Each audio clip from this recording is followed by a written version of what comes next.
नाज़रीन ख़बर आहे कंदकोट गरीबाबाद मोहल्ला में गुज़रियल ॾींहुं मुबैना अगवा थियल नौजवान पुरियत नवाज़ अहमद शेख जो तशद्दुद थियल लाश हथ आयो आहे। वाक़े सबबि नौजवान के घर में कोराम मची वियो।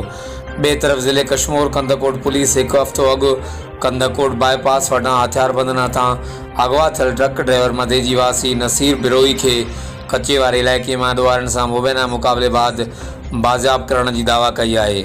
जॾहिं त इलाइक़े में चौबोल आहिनि त मूवी के राजूनी कोशिशुनि ज़रिए बाज़ियाब करायो आहे। हर वक़्तु आगाहण लाइ ॾिसंदा रहो JTN वेब न्यूज़ कंदकोट।